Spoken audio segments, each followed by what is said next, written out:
Muy buenas tardes, gracias por atender la invitación a la teleconferencia en la tarde de hoy. Recuerden que este espacio es gracias a la Gobernación de Antioquia y a la Dirección Seccional de Salud y Protección Social.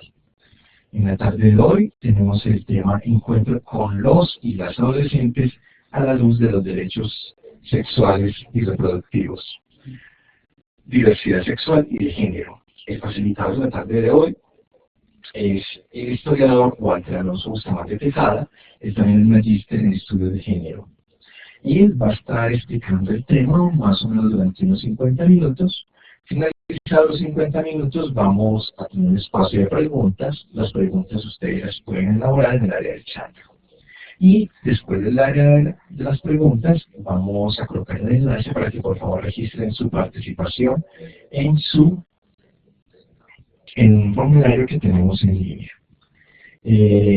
No es más, entonces lo dejo con Walter Alonso Bustamante. Walter, bienvenido.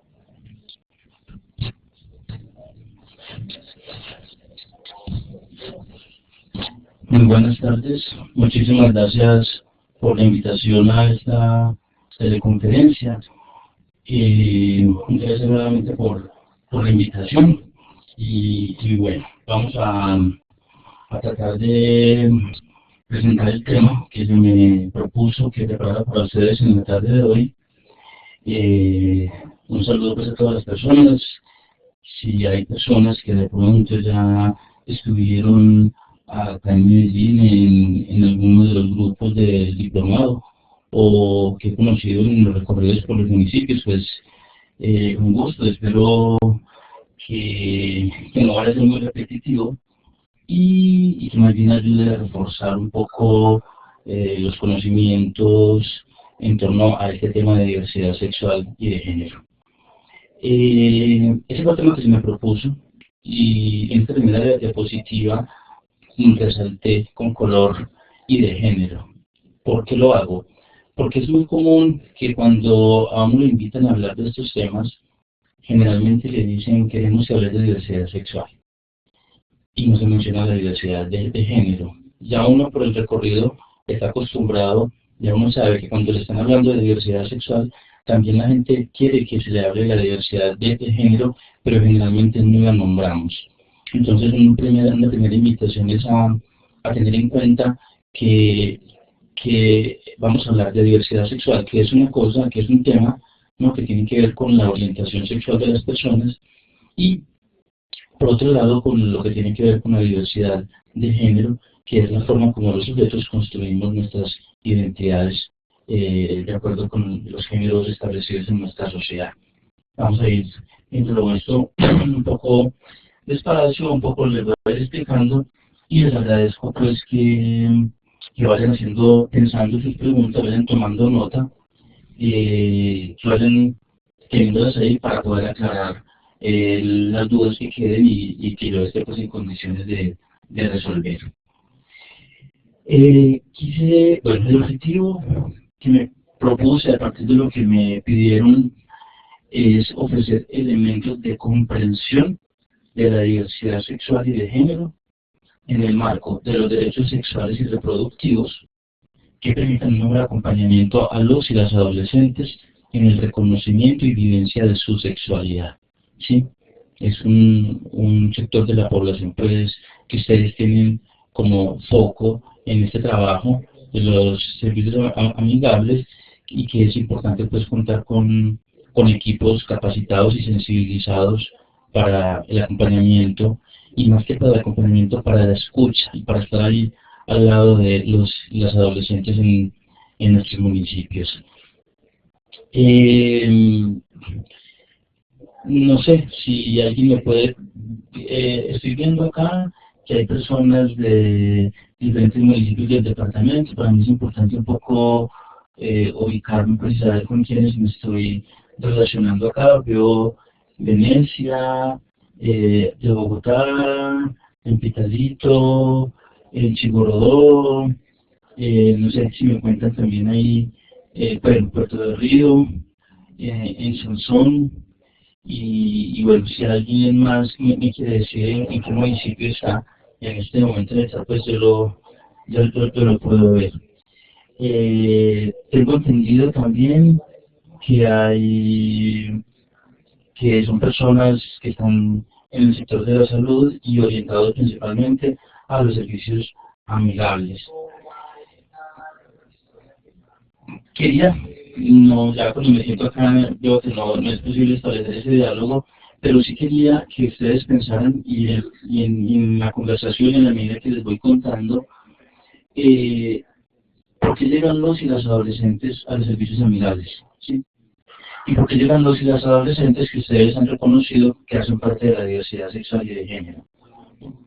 Me gustaría mucho de pronto conocer casos, preguntas concretas, situaciones problemáticas que se les han presentado, para también aterrizar un poco pues, todos los asuntos teóricos que les voy a proponer. Y entonces más bien poder aterrizar y poder plantear algunas claves en relación con el trabajo de acompañamiento que hay.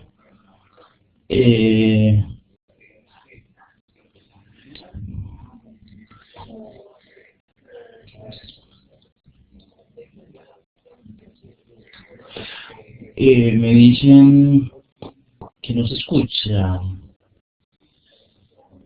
¿Aló? ¿Me están escuchando bien?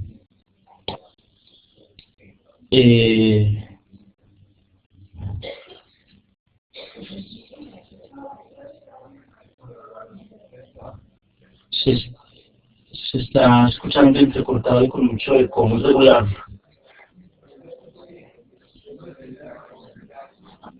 Bueno, listo, bueno, voy a tratar de acercarme un poco más y que se pueda escuchar mucho mejor. Bueno, quiero plantear algunas premisas en relación con el trabajo que hacemos con los y las adolescentes, ¿sí? Y es dejarles una inquietud y invitarlos a la reflexión, y es cuál es la concepción que cada uno y que cada una tiene de los adolescentes. Si se tiene la claridad de que es un sujeto con derechos, ¿sí? Que también que toma decisiones, o si predomina mucho algunas de las concepciones que por nuestro mundo adultocéntrico nos han puesto a ver a los adolescentes como alguien que está confundido, ¿no? Como si fuera algo propio del adolescente que está confundido y no sabe, y entonces tenemos que decirle qué es lo que tienen que hacer. O como dice el mismo nombre también, si es alguien que adolece, ¿no? Que le falta. O si también lo entendemos como un ser humano dinámico, en proceso, creciendo, aprendiendo, descubriendo el mundo, formándose y tomando decisiones. ¿Sí? Es importante para ver entonces cómo nos vamos a relacionar con ellos en relación con el tema de la orientación sexual y la identidad de género. La otra inquietud que quiero plantearles en este momento es, bueno, cuál es el rol de cada uno, de cada una, y si es el de acompañar, si es el de corregir. A veces pensamos que el adolescente hay que corregirlo porque él está equivocado y yo, el adulto, sé que es lo correcto, si hay que interesar algo, vigilar, o también escuchar y generar confianzas para poder acompañar, para poder aportar en el proceso de formación y de crecimiento. Son algunas inquietudes que les dejo para la reflexión personal y para la cotidianidad en el trabajo que hacemos con los y las adolescentes. La presentación está, como decía, desde el objetivo en el marco de los derechos sexuales y reproductivos, ¿sí? Y resalto sexuales. La parte de la gran novedad de la última versión de la actualización de la política pública de derechos sexuales y reproductivos del país es el llamado, es la invitación a que separemos derechos sexuales y derechos reproductivos. Por trabajar derechos sexuales y reproductivos y seguido, generalmente nos hemos dedicado a los derechos reproductivos y hemos dejado de lado y hemos descuidado el asunto de los derechos sexuales. Por eso generalmente los planes de educación sexual terminan reducidos a prevención de ITS y prevención de embarazo adolescente, porque se nos olvida el otro componente de la que tienen que ver con la sexualidad, como son los derechos sexuales, y que son para todos y para todas. Derecho a decidir sobre el cuerpo, derecho a asumir una orientación sexual, derecho a asumir una orientación sexual en un contexto que nos dice que solamente hay una orientación sexual, ¿sí? A elegir una identidad de género que no necesariamente va a estar acorde con la que nos han dicho que tiene que ser de acuerdo al binarismo que vamos a mirar más adelante. A ejercer la sexualidad de manera placentera, no necesariamente para la reproducción, sí que ha sido la tradición a partir del mandato cristiano, es que la sexualidad es solo para la reproducción. Los derechos sexuales nos proponen el derecho a hacer la sexualidad de manera placentera, para el placer. El derecho a la información, a la toma de decisiones. Sí, a ver, me dicen que acerque el micrófono, a ver si ahí se entiende un poco mejor.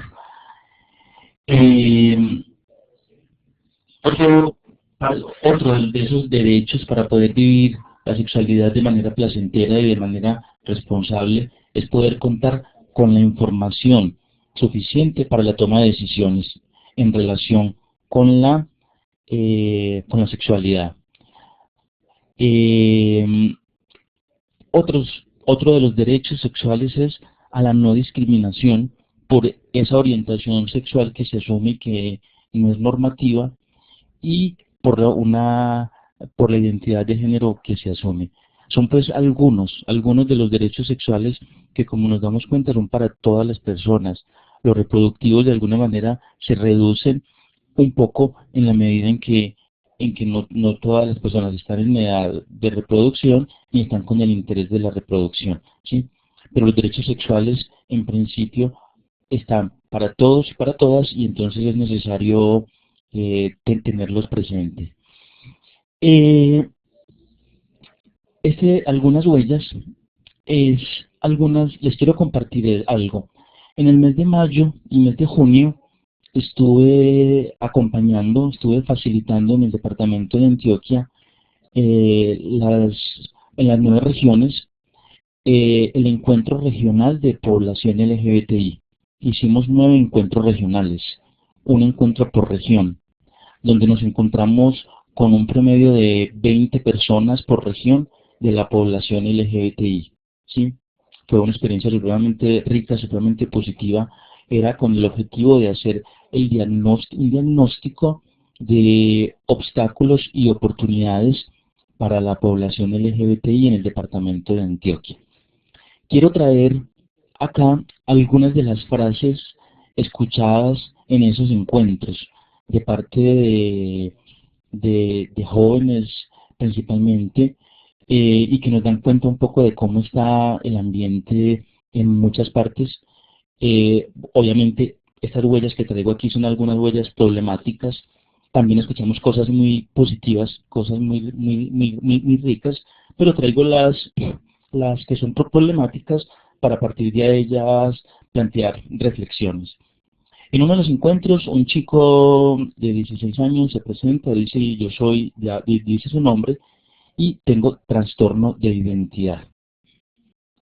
En otro encuentro, un joven en el momento de la presentación dijo: yo soy homosexual congénito.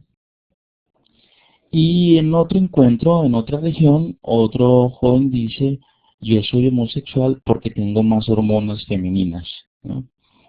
En esos 3 casos, inmediatamente yo les pregunté, fueron donde un médico, ¿cierto? Y la respuesta fue obviamente positiva, ¿no? Porque nombrarse de esa manera,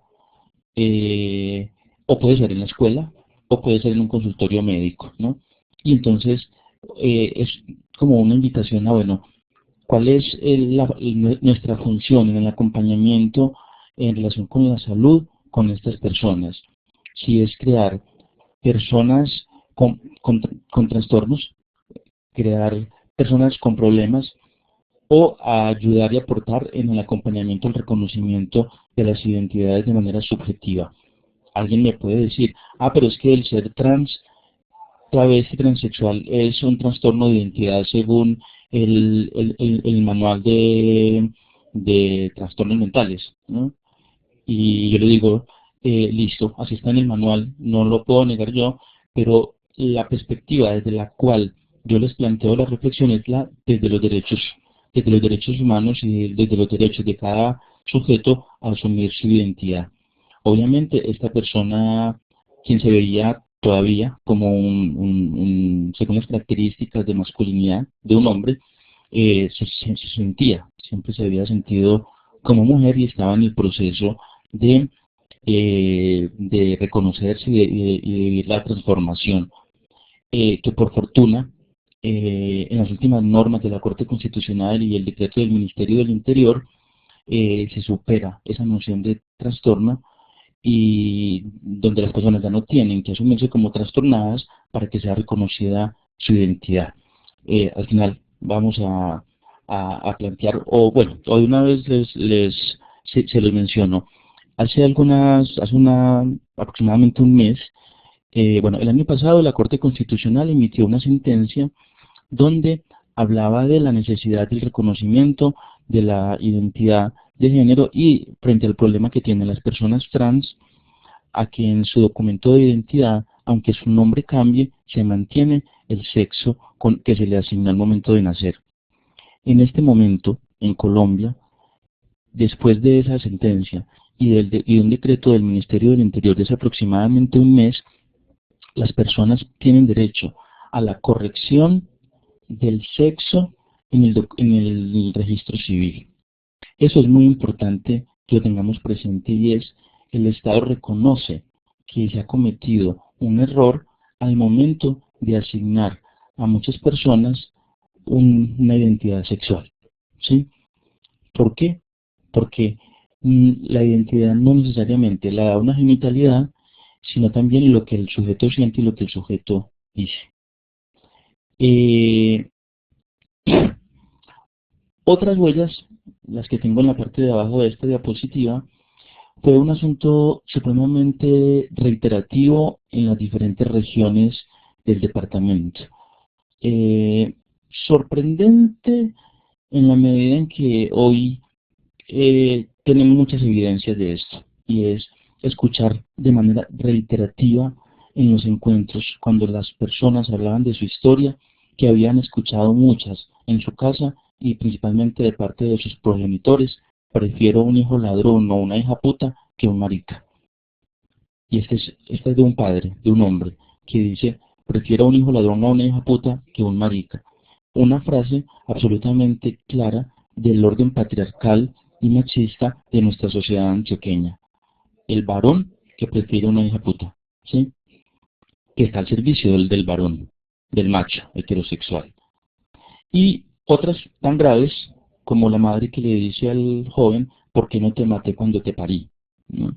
Cuando se da cuenta, se entera que su hijo es homosexual. ¿A dónde van estas huellas? ¿A dónde van? Es el recordar estas frases, y es ¿cuál es el lugar o la mirada crítica que hacemos a las familias de las que hacen parte los adolescentes que acompañamos? Mientras que vivimos en la cotidianidad una apología de la familia antioqueña, sabemos, y ya nos lo han dicho muchas investigaciones, nos lo han dicho las mujeres: para las niñas y las mujeres muchas veces el lugar más inseguro es la casa. Y en este recorrido y en este escuchar testimonios de la gente, pareciera que también la principal fuente de violencias contra la diversidad sexual y de género es la casa, es la familia. Entonces, ¿cuál es el acompañamiento que vamos a hacer a estos muchachos cuando necesitan en esas edades el acompañamiento familiar? Y lo que se recibe de muchos es el maltrato y la violencia.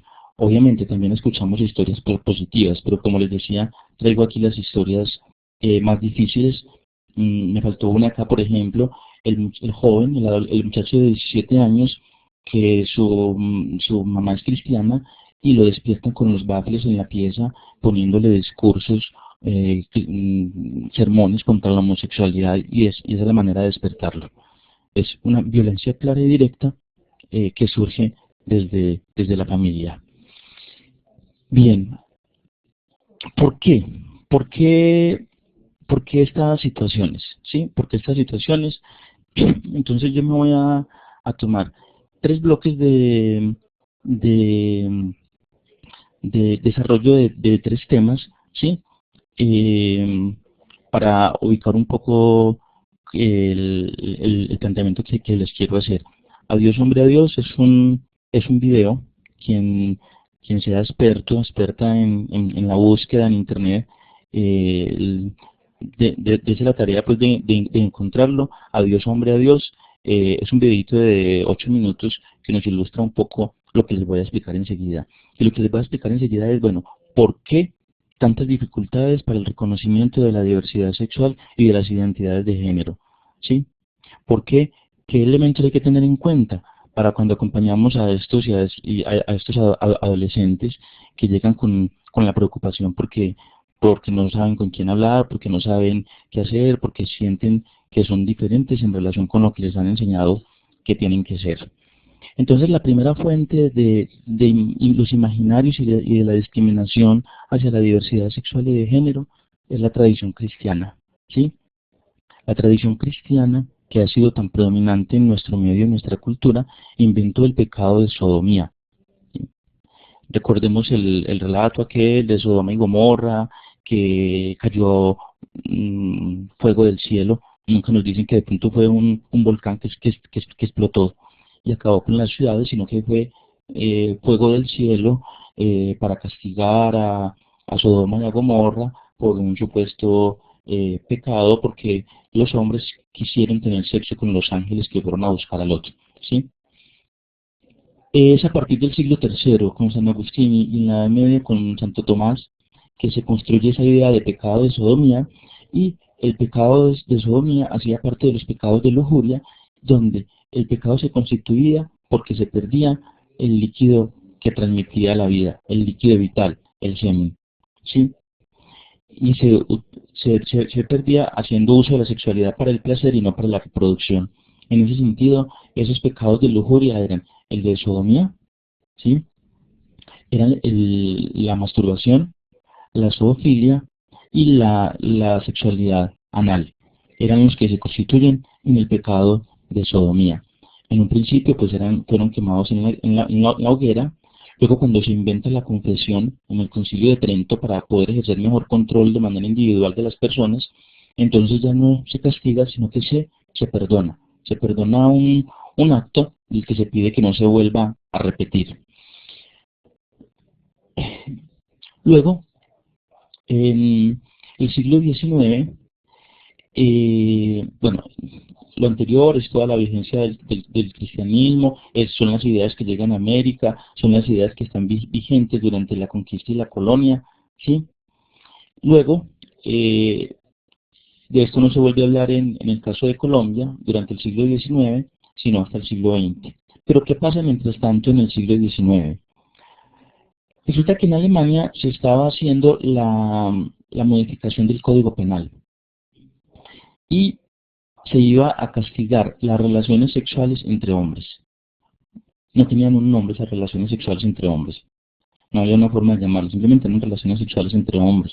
Y se iban a penalizar. El argumento que se da para la penalización es que eran unas relaciones contra natura, contranaturales. Karl Ulrich, un abogado que sentía de esa manera, decía que no veía nada antinatural en él. Por el contrario, era parte de su naturaleza, ¿sí? Y es entonces cuando escribe una carta a su hermana diciéndole en 1862, querida hermana, amar incluso a la más bella entre todas las mujeres me es absolutamente imposible.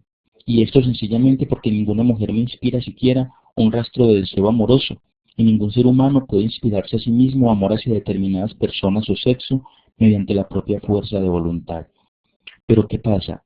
Ulrich pide ayuda a la psiquiatría y que le ayuden a explicar eso que él sentía y que no era contra natura, y entonces los psiquiatras en ese momento y los sexólogos que estaban comenzando a aparecer salen en su ayuda y dicen que sí, que no se puede meter a la cárcel, que ellos padecen, lo que hay en ellos es una patología y esa patología se llama homosexualismo, de manera que no pueden ser castigados porque a nadie puede ser llevado a la cárcel por una enfermedad.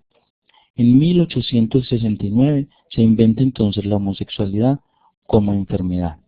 El primero que utiliza ese nombre es Karl Maria Kerveni, ¿sí? un periodista húngaro quien habla del homosexualismo.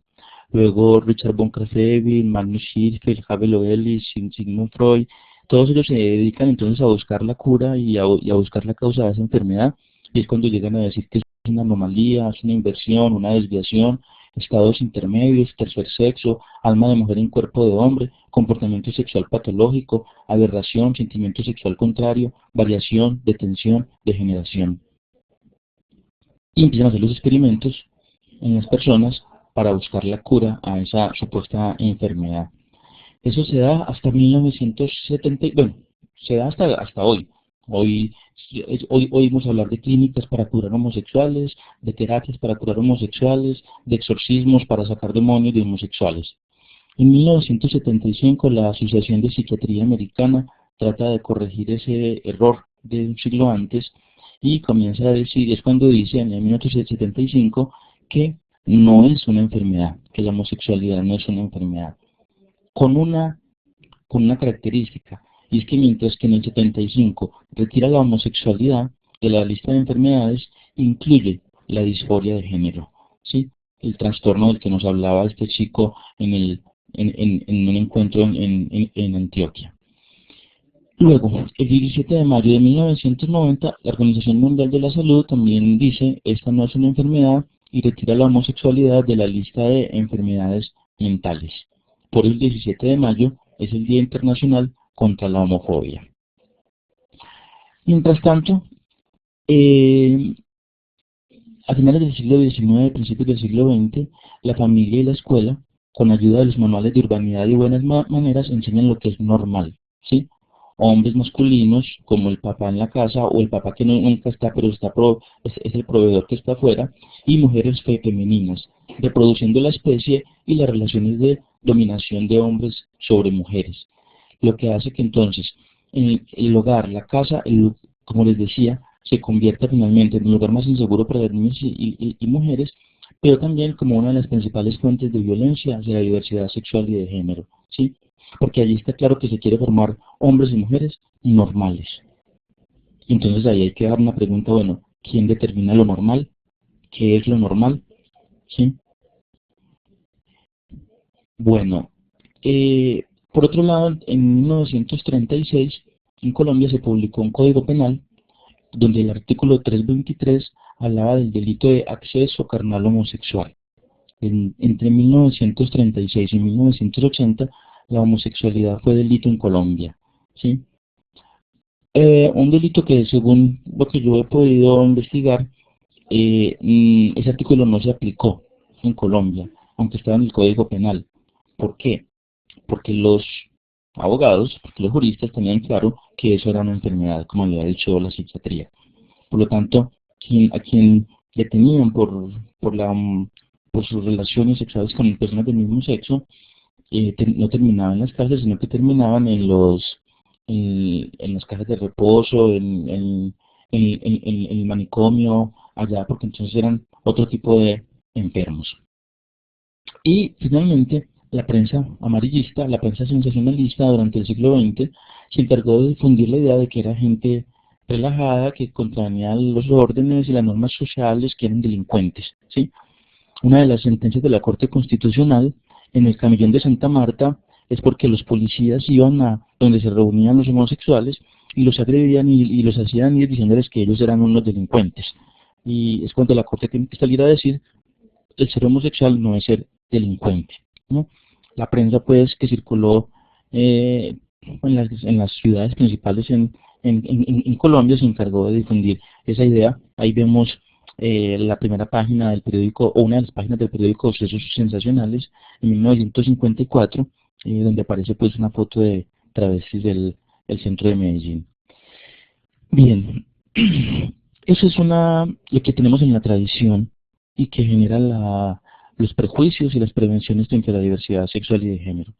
Pero resulta que los y las adolescentes que llegan a nuestros espacios, ¿sí?, que están viviendo ese proceso de formación, de identificación, que están viviendo las presiones del entorno, del grupo, de la familia, ¿sí?, que de pronto pueden estar sintiendo distinto, pero ven que hay un contexto que no les beneficia, es porque han sido, como todos los que me están escuchando, han sido objeto de una educación que es una educación sexista y heteronormal, ¿sí?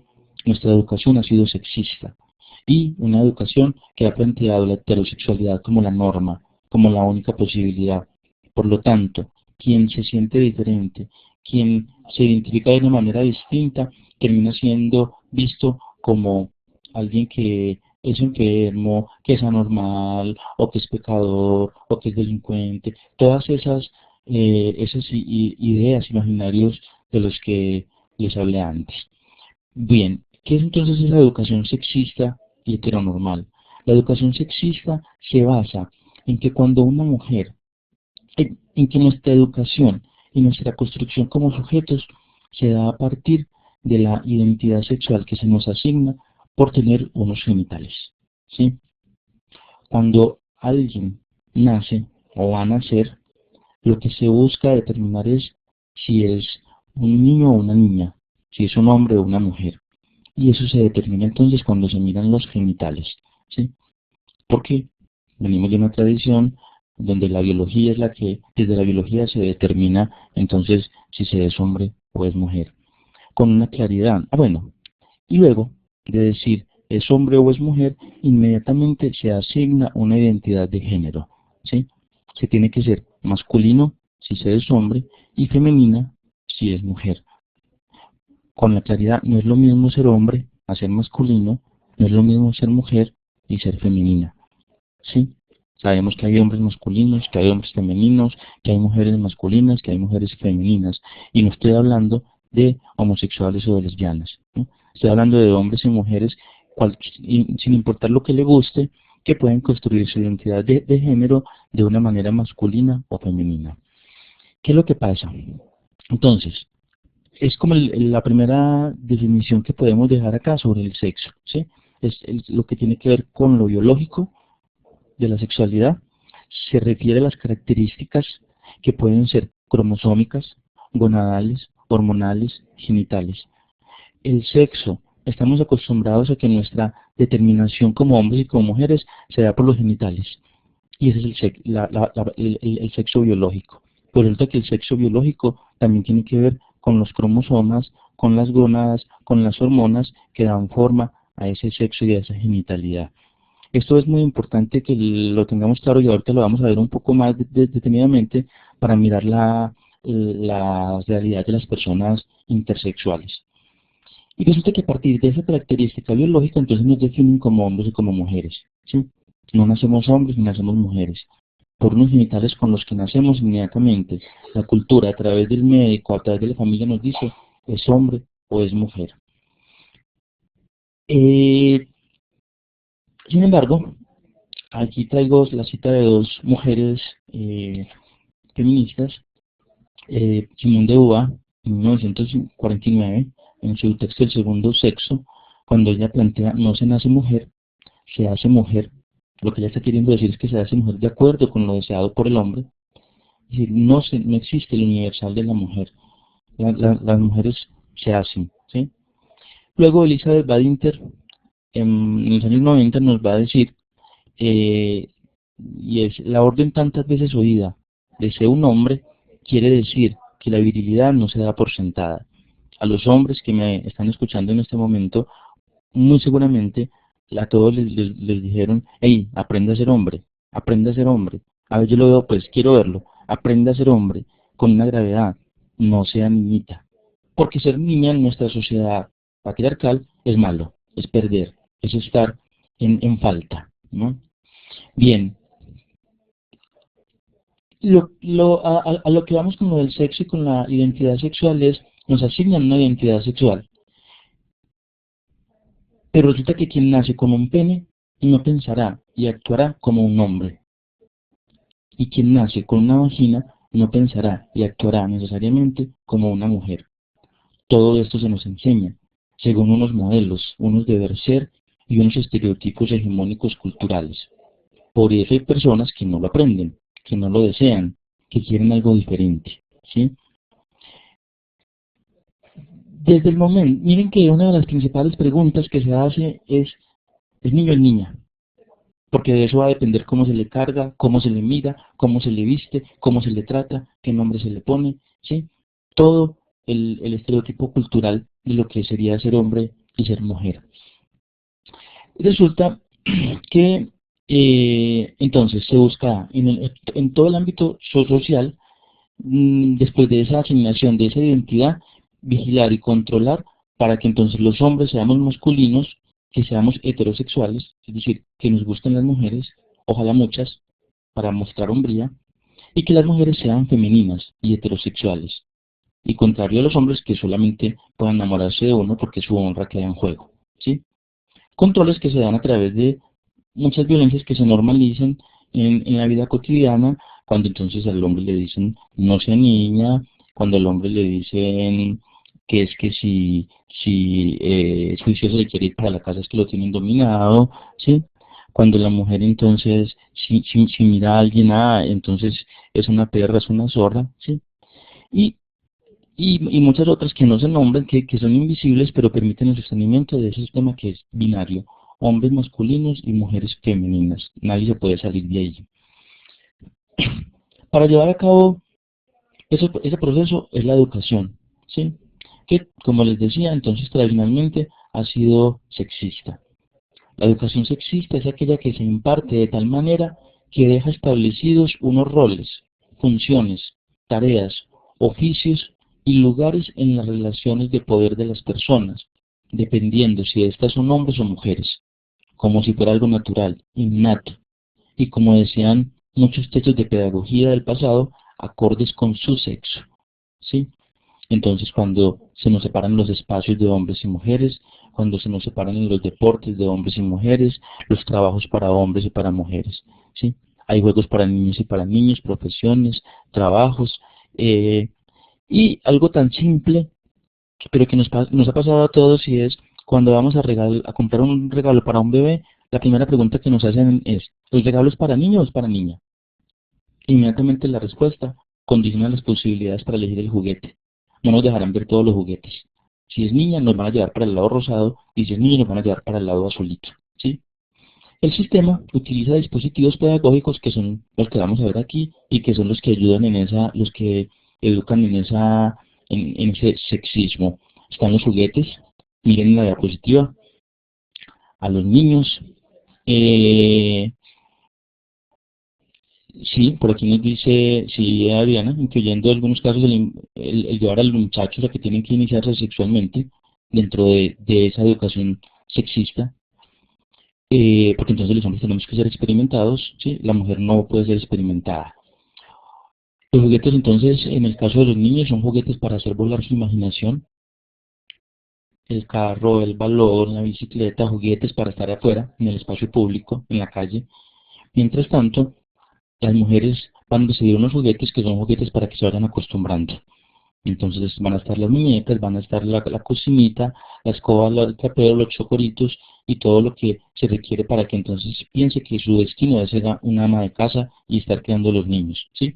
Es más, con el trabajo que usted, que hacemos y que hacen ustedes desde el marco de los servicios amigables y la prevención del embarazo adolescente, tenemos que empezar a reflexionar qué relación tiene el que la niña desde que nace se le estén dando muñecas, se le están dando bebés, se le están dando bebé para que cargue, para que le dé tetero, que el bebé le diga mamá y que luego tengamos que estar previniendo el embarazo adolescente. Tenemos que empezar a pensarnos, bueno, ¿qué relación puede haber ahí? Y también que después que la llenaron de muñecas desde que estaba pequeñita, después que se le dicen que es que ella tiene un instinto materno, ¿no? Hay que mirar en qué medida ese instinto materno fue cultivado con los juguetes que no son ingenuos, ¿no? Elizabeth Ballinger tiene un trabajo que se llama Existe el instinto materno, donde habla un poco de la historia de la maternidad. Están los cuentos tradicionales, los cuentos de hadas, donde las mujeres entonces son unas tontas princesas que están dormidas esperando a que venga un hombre y les salve la vida. Mientras tanto, los varones nos toca ser los príncipes que no se le arrugan a nadie, que no dicen no soy capaz, que no dicen no puedo, que siempre está dispuesto y que no se cuida, que no se protege, sino que siempre se está exponiendo al riesgo. Y por otro lado, también esa mujer que siempre está sufriendo por culpa de otra mujer, porque entonces tiene que ser una tonta princesa o una malvada bruja. Son las opciones que dejan los cuentos de hadas. Y el cristianismo les dejó también dos opciones, o putas o santas.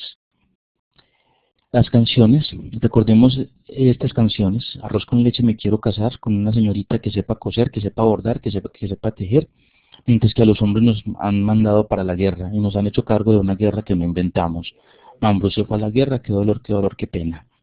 Pero también hay otras canciones que son comunes, que no es reggaetón, como se dan cuenta, pero que, por ejemplo, el camino de la vida que tanto hemos escuchado, con el que muchos han llorado y todo esto, que tiene que ver, el camino de la vida nos describe, es el guión de la cultura. En el camino de la vida solamente hay hombres y mujeres heterosexuales, ¿sí?, que se juntan para casarse y para tener hijos. Es la versión hegemónica de la cultura. En el camino de la vida no cabe todo mundo. Bueno, están los mandatos que se nos dan, ¿no? No llore, que los hombres no lloran, no se deje, no exprese sentimientos, usted no es mujer, no desea a otros del mismo sexo, no puede ser deseado por otros del mismo, tiene que demostrar su masculinidad y tiene que aclarar que es heterosexual. Hombres reunidos, sin que nadie esté preguntando, no falta el que tiene que estar demostrando: es que yo he estado con tantas, que no quede ninguna duda de que yo soy heterosexual.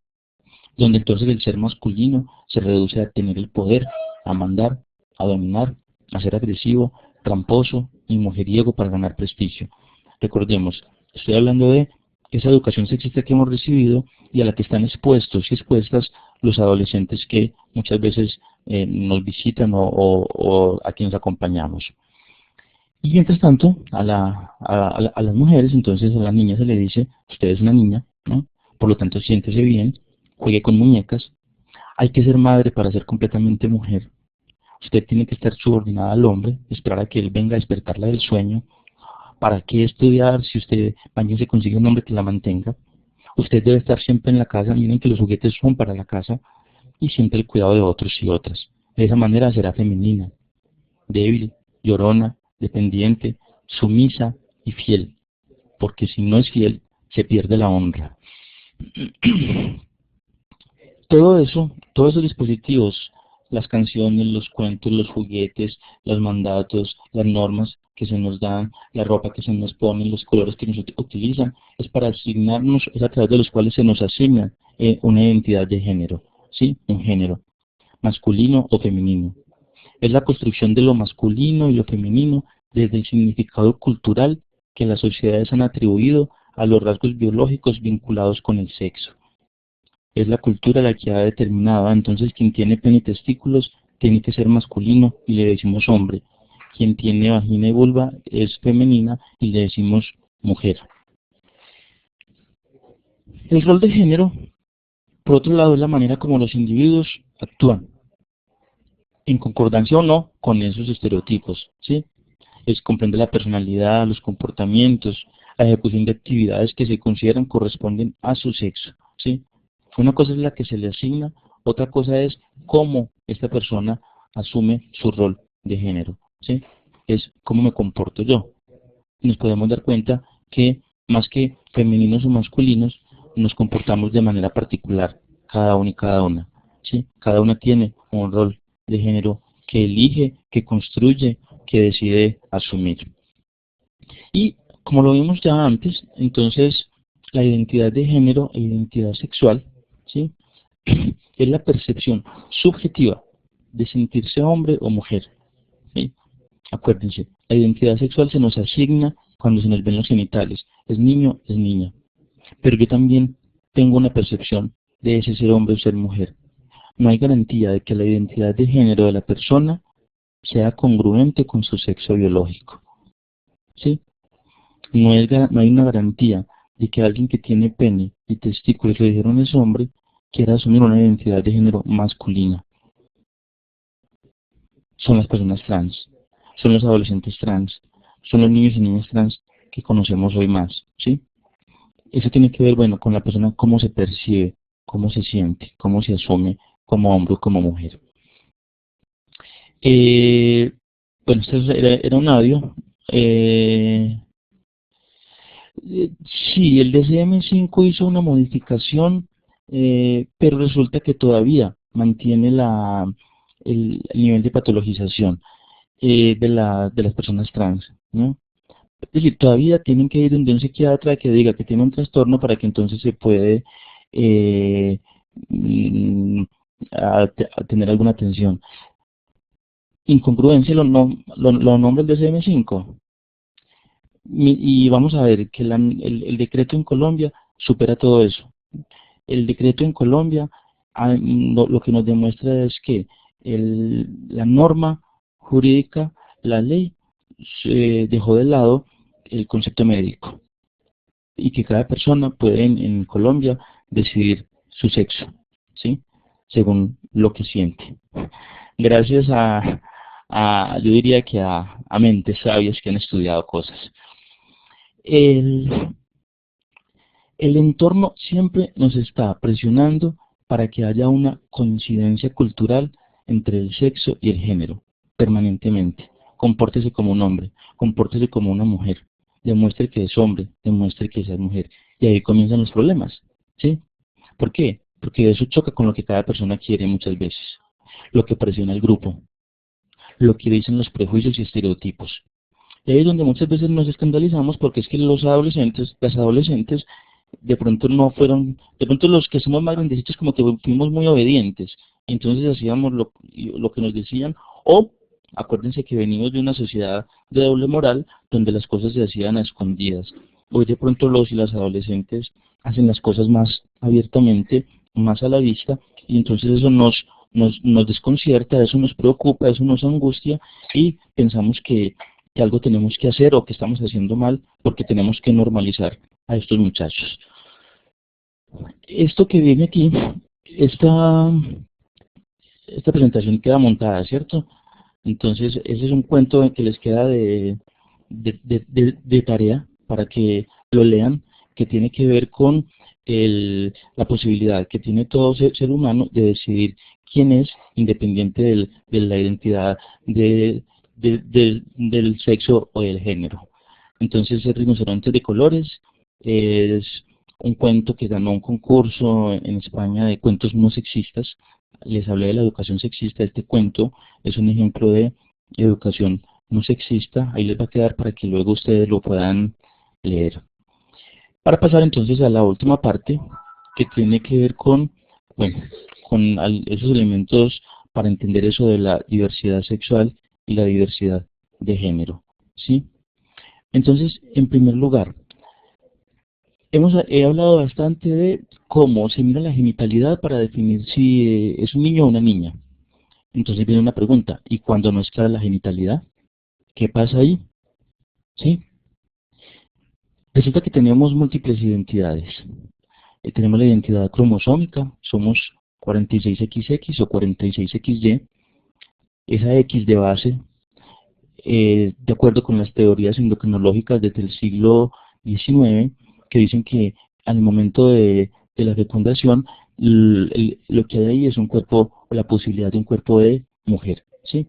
Todos mujeres en un principio.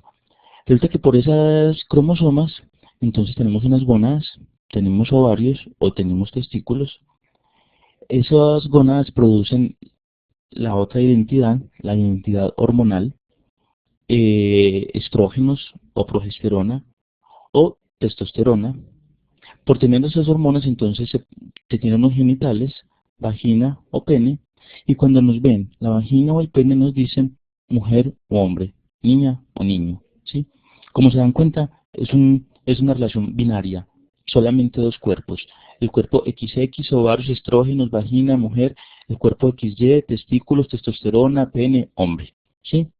pero resulta que no existen solamente dos cuerpos. Y desde el mismo siglo XIX, cuando se hace esta separación de los dos cuerpos, bueno, desde el siglo XVII se comienza a hacer, pero en el siglo XIX se instala propiamente y se sabe que no existen solamente dos cuerpos, que existen también los cuerpos de las personas intersexuales, ¿sí?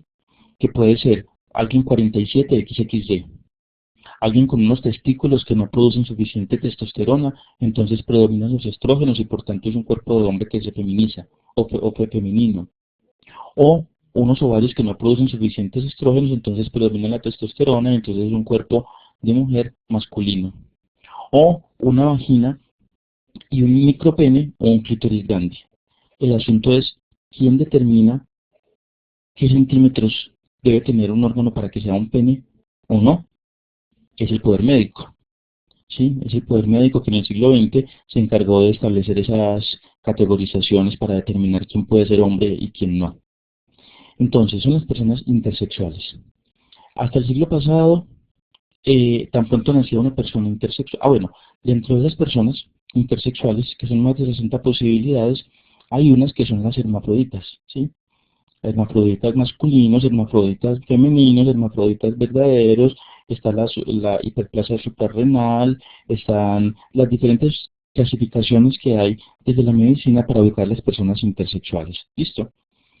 Resulta que en Colombia eh, es uno de los avances más grandes que tenemos, aunque a veces a la gente no le cuesta entender, es uno de los países más avanzados en cuanto a lo que tiene que ver con el reconocimiento de las personas intersexuales, a través de sentencias de la Corte Constitucional.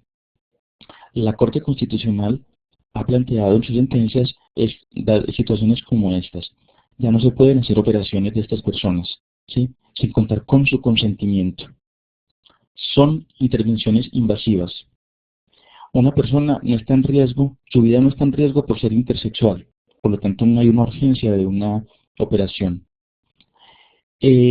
Mientras que la persona tiene la madurez para tomar una decisión, se debe contar con un acompañamiento interdisciplinario, que es para llegar al consentimiento, que es un consentimiento progresivo, ¿sí? No es de un momento que se firma una hoja y dice listo, no, es progresivo, cuando se acompaña a la persona y al grupo y al entorno familiar. Es la persona la que decide sobre su cuerpo.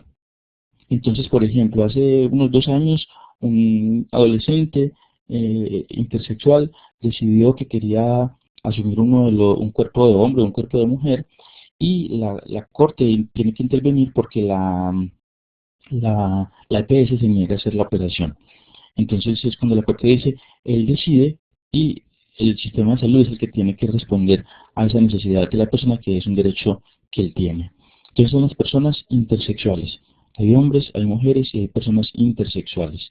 Que una cosa muy importante que también nos encontramos en el diagnóstico que hicimos en el departamento es que la gente no tiene por qué enterarse de la vida privada de las personas después de haber consultado con algún servidor o alguna servidora en un servicio de salud.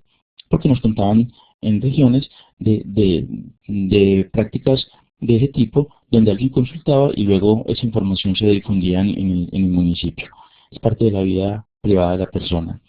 Esas personas intersexuales, es esa I, al final de la sigla LGBTI, las personas intersexuales, que ustedes por estar en el sector salud, pues pueden tener muchas posibilidades de conocer esos casos. Entonces, bueno, hay elementos ahí para poder ofrecer un acompañamiento, para poder asesorar y para poder buscar apoyos y ayudas para cuando en un grupo familiar hay una persona intersexual. Retomo lo dicho antes, quien nace con un pene no pensaría y actuará como un hombre, quien nace como una vagina no pensaría y actuará necesariamente como una mujer, todo se nos enseña, ¿sí? Por eso hay personas que no lo aprenden, que no lo desean, que quieren algo diferente, que se resisten y pelean con ese modelo. Entonces cuando no se siente hombre o mujer, ¿qué fue lo que le dijeron según los genitales? ¿Qué pasa? Son las personas trans, ¿sí? Que transitan. Las personas Hay personas que al nacer les dijeron que eran mujeres, pero se sienten hombres y trabajan para hacerlo. Hombres trans. Y hay personas que al nacer les dijeron que eran hombres, pero se sienten mujeres y trabajan para hacerlo. Hay muchísimas formas de ser personas trans. hay unas que son más conocidas: transformistas, travestis, transgénero, transexuales. Por aquí Adriana me preguntaba qué opinaba acerca de esas clasificaciones de las personas trans. Entonces lo que yo les planteo es esto, vea. Estas son clasificaciones que han sido generadas para el reconocimiento de las necesidades particulares, diferenciales de las personas, ¿sí? Que no tiene que ser la marca que lleve la persona. Ah, entonces esa es travesti, esa es transgénero, esa es transexual. No, son personas que transitan, ¿sí? Que transitan por el género. Y que, se recogen todas dentro de la sigla LGBTI, en esa T, como personas trans o transgeneristas, más que todo para el reconocimiento de sus derechos por parte del Estado y de las instituciones, ¿sí?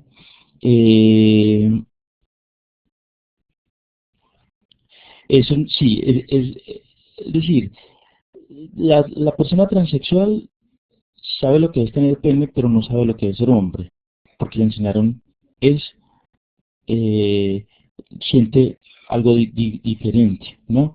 Entonces es parte pues de esa transgresión que se da en las personas.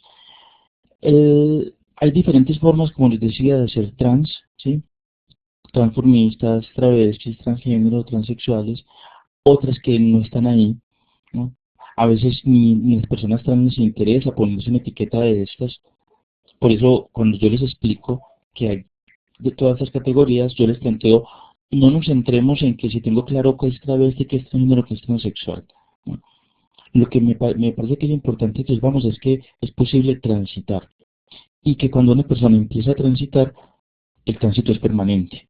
No es que se llega a un punto final en el que ya se es, ¿no? Permanentemente se está haciendo, se está construyendo, se está identificando, está haciendo. Entonces son las personas trans, que son las personas que hacen parte de la diversidad de género, porque lo que, lo que asumen es una disidencia, se distancian de la norma binaria del género que dice que tienen que ser masculinos porque tienen unos genitales o femeninos porque tienen otros genitales. Y finalmente nos han dicho a los hombres les tienen que gustar todas las mujeres y no puede ser o dejarse desear por un hombre, ¿sí? Mientras tanto a cada mujer le debe gustar un hombre solo, es decir, nos han dicho que tenemos que ser heterosexuales. Pero resulta que hay mujeres a las que les gustan solo mujeres, mujeres lesbianas, hay hombres a los que les gustan solo hombres, hombres gays, y hay hombres y mujeres que les gustan tanto hombres como mujeres. Ahí tenemos que pensar también un poco en los prejuicios que tenemos que nos han enseñado, ¿sí? Todo hombre femenino no tiene que ser gay, así como todo un hombre muy exageradamente masculino puede ser gay. Y no tiene que ver con su rol de género, ¿sí? Con ese rol que expresa. Porque cuando hablamos de lesbianas, gay y bisexuales, estamos hablando del deseo, del erotismo, de quién me enamoro, qué me atrae. Un hombre gay no quiere ser mujer, ¿sí? Porque si quiere ser mujer, entonces ya no es un hombre gay, es una persona trans. Aunque generalmente las personas trans en ese tránsito han vivido ese momento de ser el gay. Y otra experiencia que conocimos, mucha gente que se nombra como bisexual en estos encuentros en el departamento, es muy importante la visibilización de las personas bisexuales, y es porque cargan con una estigma y es, una persona bisexual es alguien confundido. Miren que nuevamente sale esa palabrita como mecanismo de exclusión o de, es que algo que no tiene claro. Y la persona bisexual lo que tiene claro es que le gustan tanto hombres como mujeres, que se puede enamorar de hombres o de mujeres, ¿sí? Que un hombre bisexual no es un gay que no se ha definido, o una lesbiana que no se ha definido, tienen claro que les gustan hombres y mujeres. Por ejemplo, entonces, la orientación sexual no necesariamente se tiene que ver. No se ve qué me gusta a mí o qué le gusta a la otra persona. Por eso, en la atención y el acompañamiento a los y las adolescentes, que tenemos que llegar a generar ambientes de confianza, relaciones de confianza para que ellos y ellas puedan expresar desde lo que sienten. Porque conocemos y sabemos de historias de personas que toda la vida han tenido que asumir públicamente roles heterosexuales por el miedo, por el temor, por el contexto que no ayuda para poder expresar una orientación sexual. Y eso va a incidir directamente en cómo se da una atención en salud, en sexualidad, ¿sí? En la vida afectiva.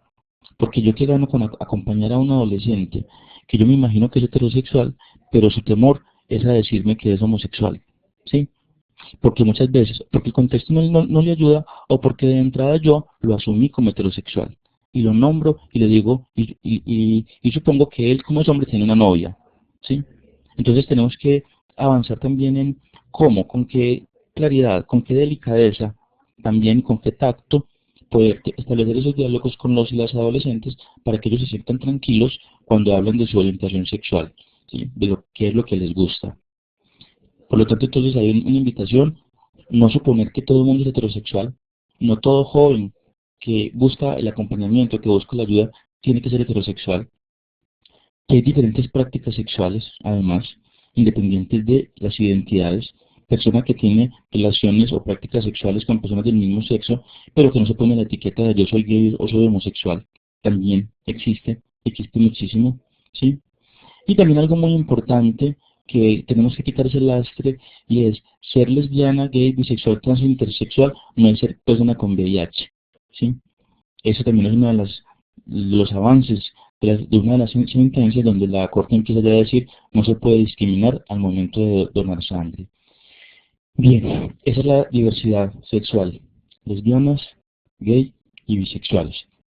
La diversidad sexual, entonces es lesbianas, gays, bisexuales, de quién me enamoro, quién me atrae, con quién me erotizo. La diversidad de género es cómo construyo yo mi identidad de género. Y las personas intersexuales, que es un asunto biológico, es un asunto genético, y que en algún momento entonces también se van a ver confrontados con la orientación sexual y la identidad de género en la medida que asumen cuáles van a ser sus características como hombre, como mujer o como persona intersexual, porque la idea es que la persona intersexual no hay que buscar una normalización, también se puede ser intersexual, ¿sí? Eh, Termino simplemente aquí en estas últimas dos diapositivas, yo saqué, son más de 70 sentencias de la Corte Constitucional y saqué las que tienen que ver de alguna manera con que pueden servirles para la atención y el acompañamiento a adolescentes, ¿sí? Está el del 93, el derecho al cambio del nombre, masculino por femenino, femenino por masculino en Colombia. eh, en el ambiente, bueno, las amarillas son las que tienen que ver con intersexuales. No voy a repetirlo porque ya lo dije bastante, aunque de todas maneras está por acá la última, ¿dónde está? Ah, creo que no la puse. La última sentencia de intersexuales es la que le ordena, a ver, véanla acá, la de 2013. La Corte Constitucional le ordena a la registraduría el registro de personas intersexuales como intersexuales, ¿sí?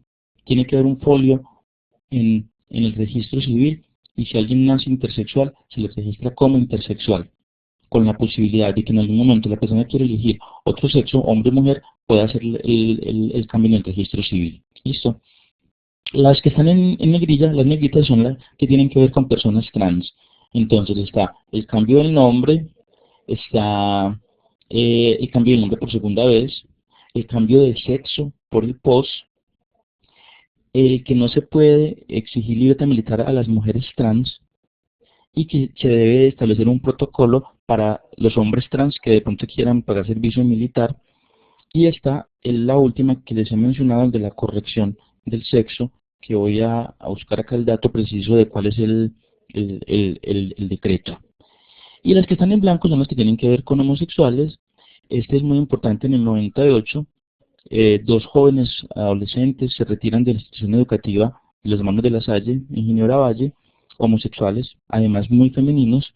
Al año piden reingreso, el rector les dice que no, que porque ellos atentan contra los principios religiosos de la institución eh, y, y además les molestan mucho. La Corte dice, eh, señores hermanos de La Salle, están prestando un servicio público, por lo tanto no puede primar sus principios religiosos. Y segundo, si los molestan es porque no están cumpliendo con el deber de garantizar el ambiente de inclusión. ¿Listo? La expresión pública de la diversidad sexual en relación con el desfile gay en Neiva, pero aplica pues para hacer público la orientación sexual.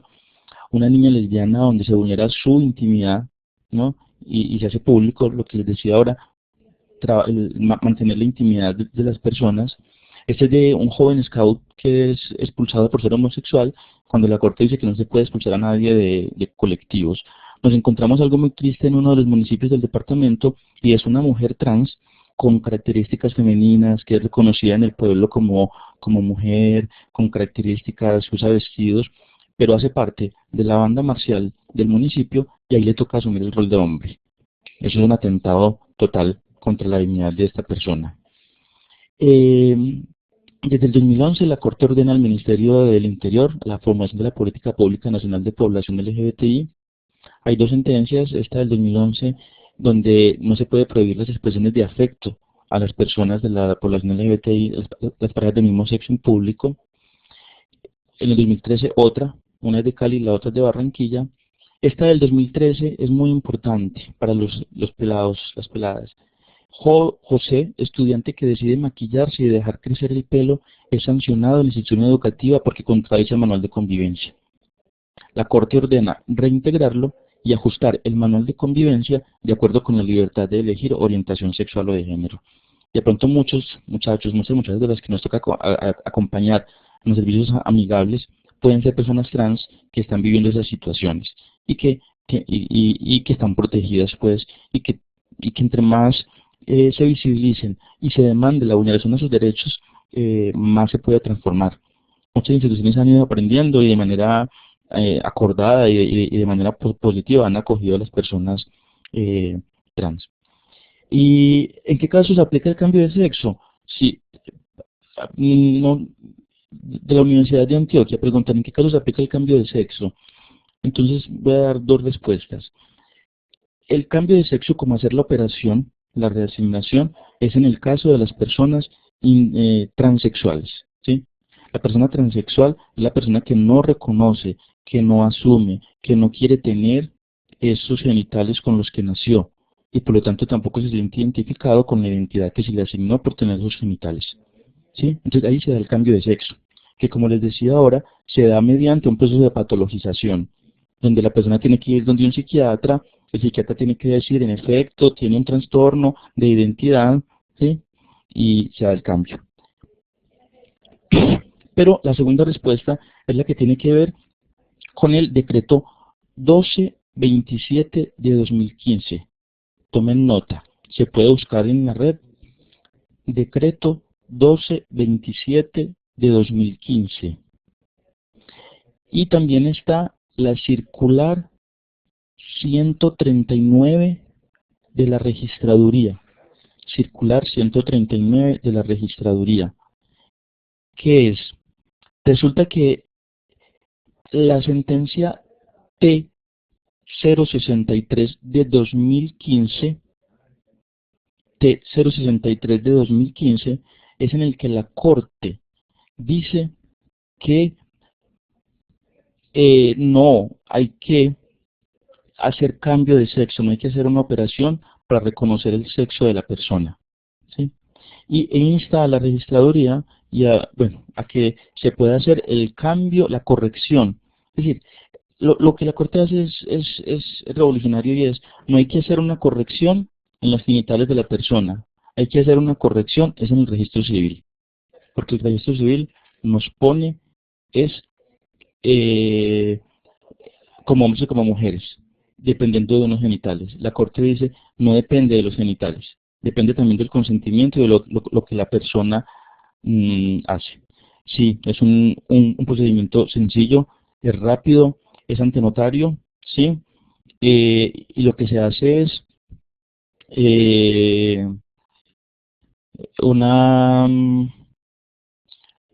se va ante notario, se llevan unos documentos, se pide la corrección en el registro y el notario tiene 5 días para hacer el cambio en el registro civil, ¿sí? Entonces es muy importante. Además, se puede cambiar el número. Acuérdense que los que somos grandecitos, por el número de la cédula se sabe si es hombre o es mujer. Entonces, por ejemplo, hay una persona que nació, tiene genitales masculinos, le dijeron que era hombre, entonces su cédula posiblemente, en el caso de Medellín, es 71, ¿sí? Cambia, transita hacia mujer, pero siempre por el número se va a saber, que fue hombre. También se puede hacer el cambio en el consecutivo, ¿sí? Se puede cambiar el, el cambio ahí en el consecutivo, como los muchachos de ahora que es un consecutivo para hombres y mujeres, ¿no? Entonces esa es como la última novedad, tanto con intersexuales como con transexuales. La Corte Constitucional en Colombia ha dado el paso a hacer la separación entre el sexo y el género, ¿sí?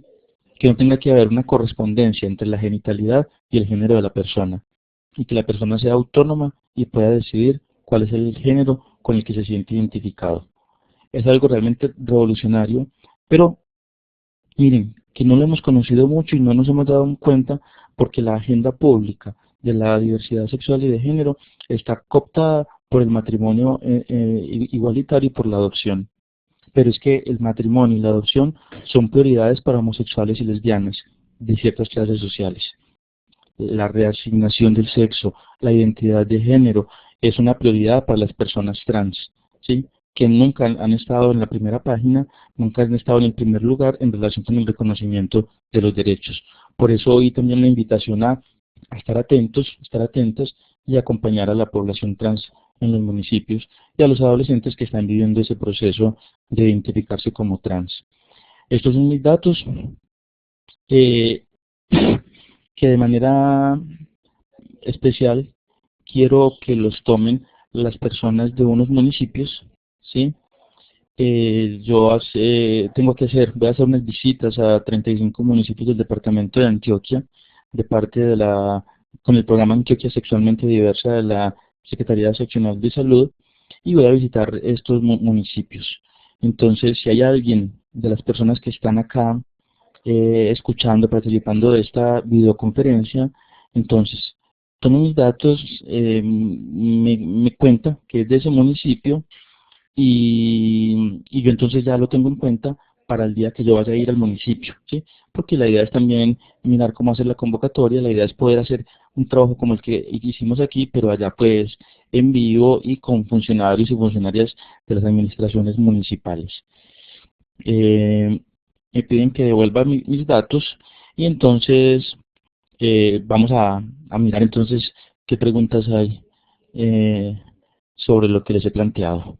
Ahí algunas personas han ido preguntando y les he ido tratando de responder las preguntas en la medida que he ido avanzando y bueno, si hay preguntas nuevas. Son no hoy porque son de estuve el año pasado. Estos 35 municipios son municipios que no se visitaron el año pasado, ¿no? Y que la idea es poder llegar a estos. De todas maneras, eh, los municipios que no están ahí, mm, si por correo, si ustedes necesitan alguna ayuda, con mucho gusto. Los videos que no pude compartirles, también se los puedo enviar por WeTransfer o alguna cosa que ustedes puedan tener materiales para, para que se ayuden en el trabajo. La idea es poder acompañar a los adolescentes, a las adolescentes y es claro que de estos temas no necesariamente tenemos que saber, ¿no? No nos han hablado, pero que con estos procesos de formación en el que ustedes han estado, pues la idea es que sigamos empapándonos y sigamos fortaleciéndonos en conocer sobre estos temas. Entonces, miremos a ver si hay alguna otra pregunta.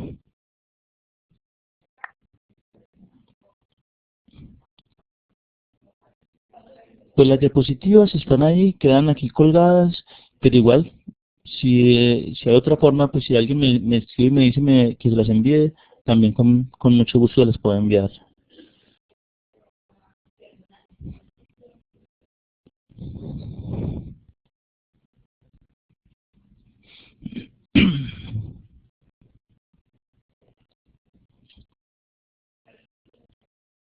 Eh, pero bueno, Adri, más bien si me escribes a mi correo, por favor, sí, porque acá estoy en el chat de acá de Nacer, entonces más fácil si me escribes a mi correo electrónico.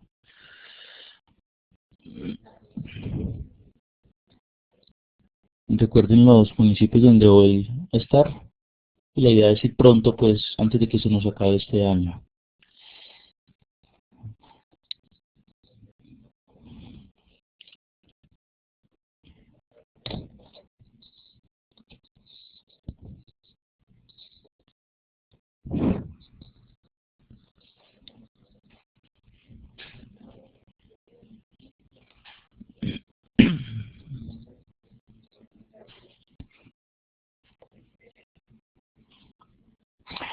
¿Cómo aparece una persona intersexual en la cédula?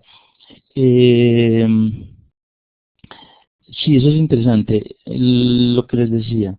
Anteriormente, hasta esta última sentencia de 2013, cada que nacía una persona intersexual, había un afán por normalizarla, ¿sí?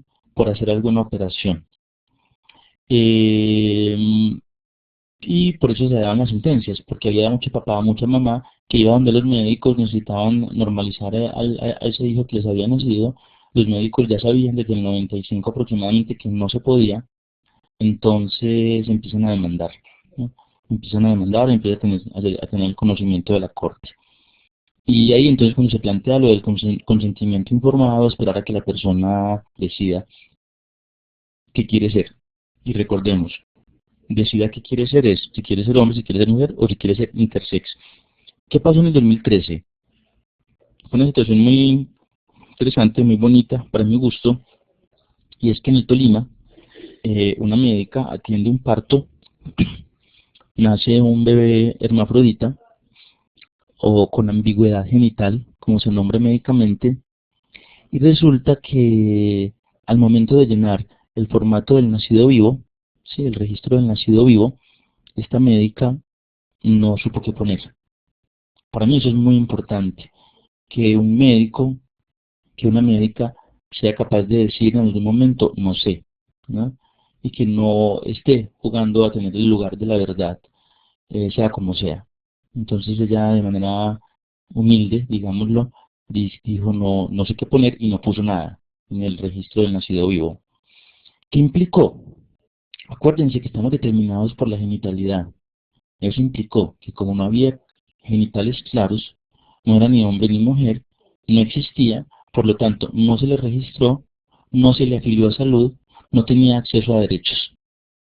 Este bebé entonces empieza a enfermarse, empiezan los papás a buscar qué hacer, es cuando entonces toda esta información llega a la Corte Constitucional y es cuando en el 2013, en esa sentencia T450 del 2013, la Corte le ordena a la registraduría que en el registro civil se abra un folio para personas intersex. Es decir, a alguien se le puede registrar como niño, como niña, como hombre, como mujer o como intersex, ¿sí? Con la posibilidad de que esa persona que sea registrada intersex, si ya más adelante dice, no, yo quiero hacerme una operación para ser hombre, entonces se puede hacer esa corrección también en el registro civil. Eso es entonces esa gran novedad que les contaba ahora, y por lo tanto entonces las personas van a poder hacerlo. Obviamente en este momento en Colombia en la cédula, además que las personas intersex aparecen como hombres o como mujeres, como si no existieran, ¿no? O aparecen como hombres o como mujeres y cargando con la idea de una patología, de un daño en el cuerpo que los hace ser hermafroditas o intersexuales. No sé si hay alguna otra pregunta.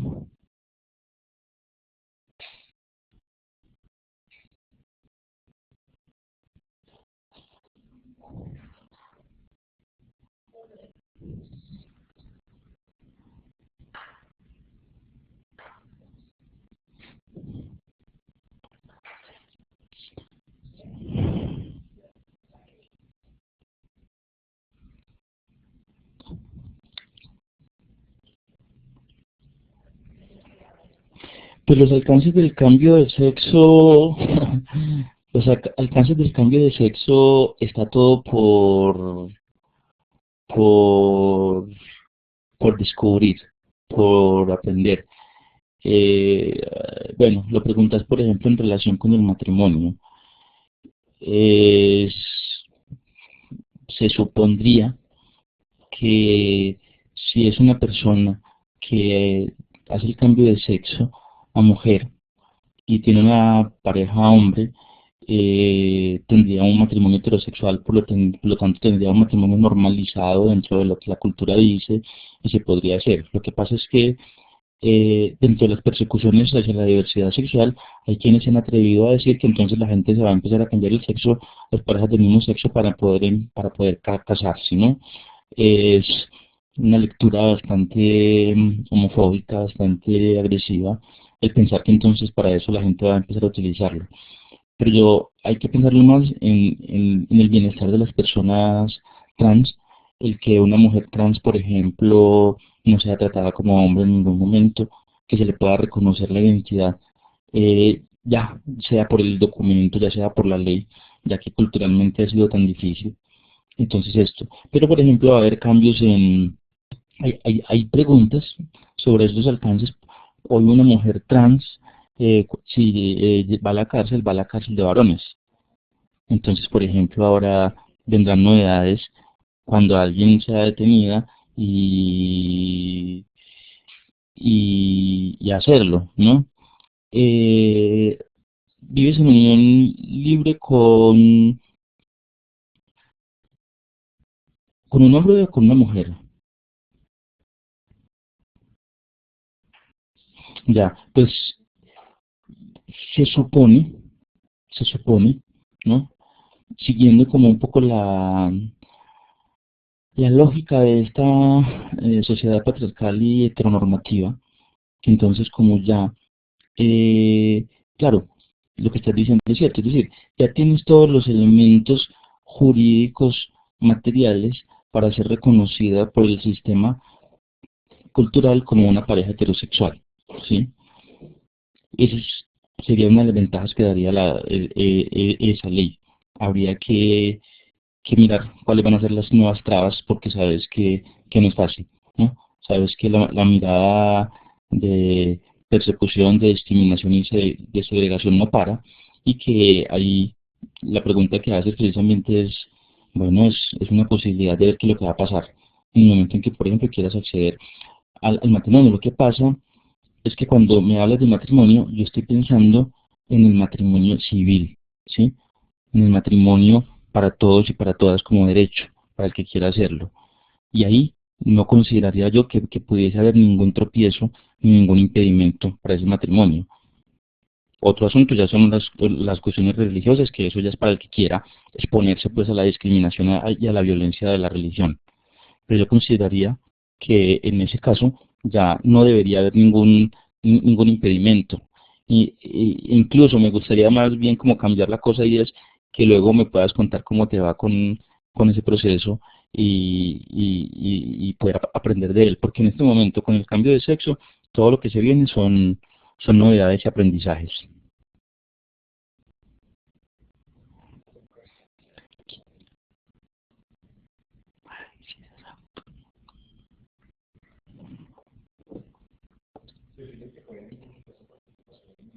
Bueno, ahí se les puso el enlace para registrar su asistencia. Si no hay más preguntas, pues yo me voy despidiendo. Les agradezco pues la atención. Ahí tienen mis datos para cualquier consulta, cualquier comunicación y principalmente espero pues que me cuenten quiénes están en los municipios que tengo que visitar en estos próximos meses para, para visitarles por allá pues e invitarles al espacio que vaya a tener en el municipio. Muchísimas gracias.